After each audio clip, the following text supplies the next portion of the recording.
अब नेक्स्ट है parallel combination, जिसके बारे में हम पढ़ेंगे।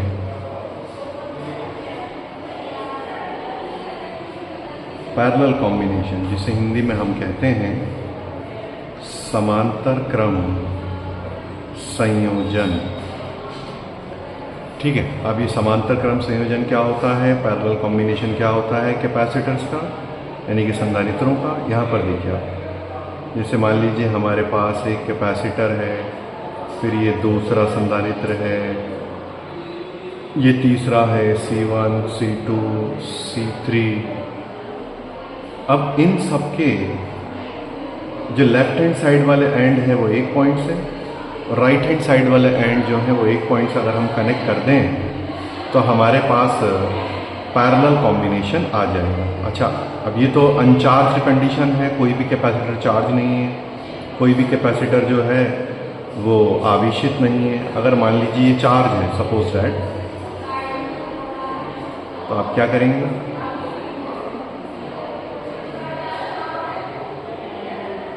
सबके जो प्लस है वो एक पॉइंट से, और सबके जो माइनस है वो एक पॉइंट से हम जोड़ देंगे। सर अगर हम अपोजिट जोड़ दें तो अपोजिट डिस्चार्ज हो जाएंगे। ठीक है, डिस्चार्ज हो जाएंगे।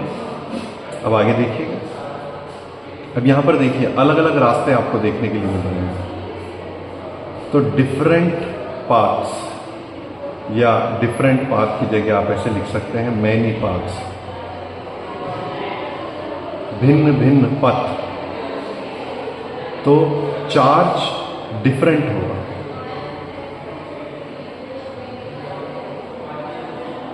On each plate of the capacitor. संधारित्र की प्रत्येक प्लेट पर क्यू भिन्न भिन्न होगा।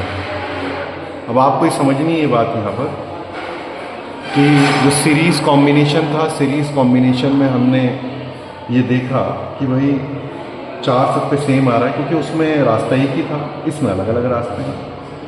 बस आपको ये ध्यान रखना है, पोटेंशियल सेम रहेगा, पोटेंशियल डिफरेंस यानी कि विभवांतर सेम रहेगा ऑन ईच कैपेसिटर,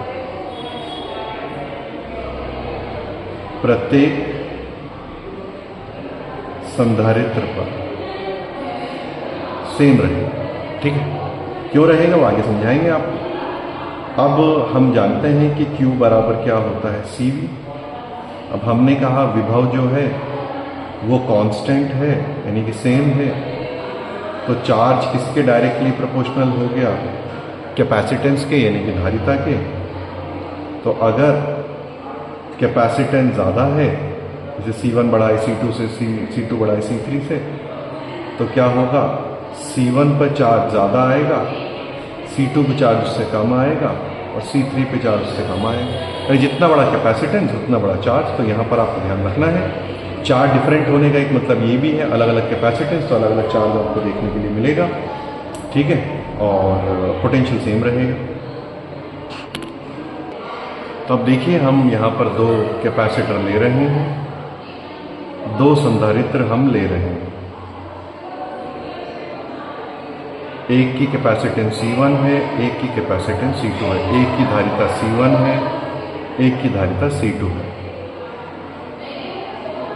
दोनों का हमने बैटरी से जोड़ दिया है, एक ही बैटरी से। ये पॉइंट A है, ये पॉइंट B है। अब क्या होगा, अगर हमने कहा कि C1 बड़ा है C2 से, हम ये मान लेते हैं कि बैटरी C1 से 3 इलेक्ट्रॉन ले रही है और C2 से 2 इलेक्ट्रॉन दे रही है, दोनों के लिए सेम काम कर रही है बैटरी, लेकिन C1 से 3 इलेक्ट्रॉन ले रही है और C2 से 2 इलेक्ट्रॉन ले रही है। तो बैटरी तो कितने इलेक्ट्रॉन गिनेगी, बैटरी गिनेगी 5 इलेक्ट्रॉन, और 5 ही इलेक्ट्रॉन बैटरी नेगेटिव से देगी।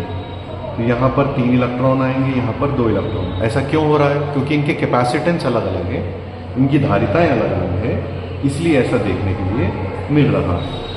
तो यहाँ पर क्या होगा, यहाँ पर 3 प्लस आ जाएंगे, 3 माइनस आ जाएंगे, यहाँ पर 2 प्लस आ जाएंगे, 2 माइनस आ जाएंगे।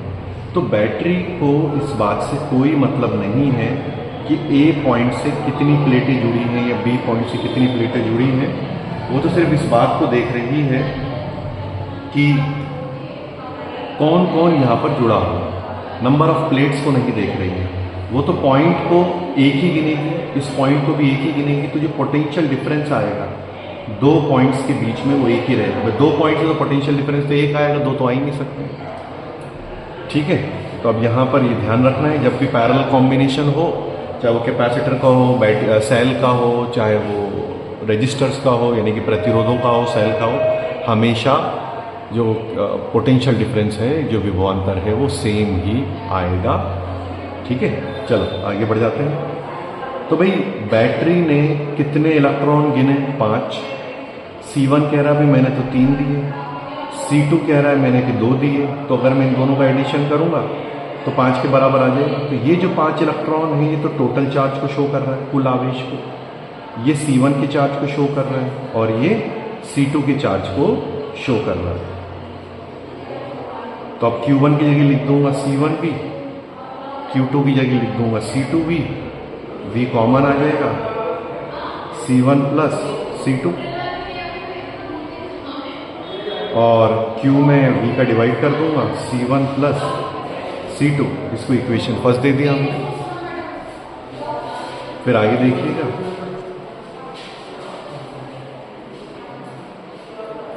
अगर मैं इसको तुल्य धारिता से विस्थापित कर दूं, यानी कि इक्विवेलेंट कैपेसिटेंस से अगर मैं इसको रिप्लेस कर दूं, तो जितना इन दोनों पर चार्ज है उसका टोटल इन पर आएगा। तो भी इन दोनों, इस पे 3 था, इस पे 2 था, तो इस पे कितना इंची? 5। 1 2 3 4 2 3 4 5। तो देखिएगा ध्यान से, अब अपने पास कैपेसिटेंस कितना हो जाएगा? C इक्विवेलेंट बराबर Q बाई V। इसको इक्वेशन सेकंड हम दे देते हैं। ठीक है, तो इक्वेशन फर्स्ट और इक्वेशन सेकंड आपस में बराबर होगा। Equation second is equal to equation first. तो हमारे पास यहाँ पर हो गया है C इक्विवेलेंट बराबर C1 प्लस C2। अगर अपने पास N कैपेसिटर्स है यानी कि N संधारित्र है, तो क्या होगा? C इक्विवेलेंट बराबर C1 plus C2 plus C3 plus and so on, ऐसे आगे की तरफ चला जाएगा। ठीक है, तो आपको ध्यान रखना है कि जो हमारे पास लास्ट इक्वेशन आई है उसके हिसाब से जो C इक्विवेलेंट है वो सबसे बड़ा होगा। यानी मान लो सर्किट में जो कैपेसिटर जुड़ा हुआ है, जो संधारित्र जुड़ा हुआ है, उसमें सबसे ज़्यादा धारिता इसकी है, हाईएस्ट कैपेसिटेंस, अधिकतम धारिता सबसे ज़्यादा इसी की है, C1 की।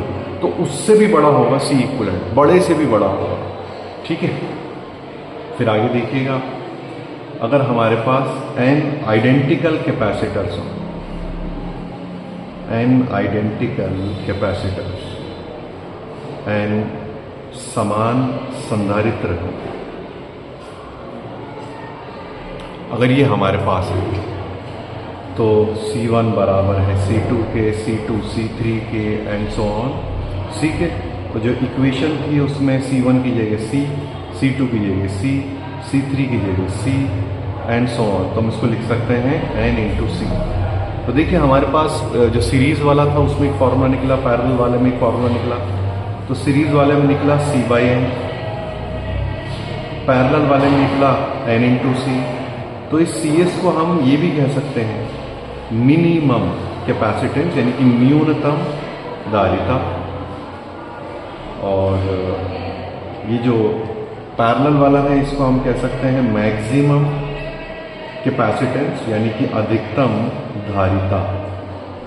तो आप ऐसे भी लिख सकते हैं C max upon C minimum, इसका रेशियो निकाल सकते हैं। C मैक्स अपने पास है N into C, C minimum है C बाई N, C से C कैंसिल हो गया, तो C max upon C minimum is equal to N square, ये अपने पास एक फॉर्मूला आ गया, या C max is equal to N square C minimum. ये जो फॉर्मूले हैं, शॉर्ट फॉर्मूले हैं, डेरिवेशन न्यूमेरिकल्स वगैरह जब हम करेंगे तो उसमें हमारे लिए आसानी रहेगी, ठीक है।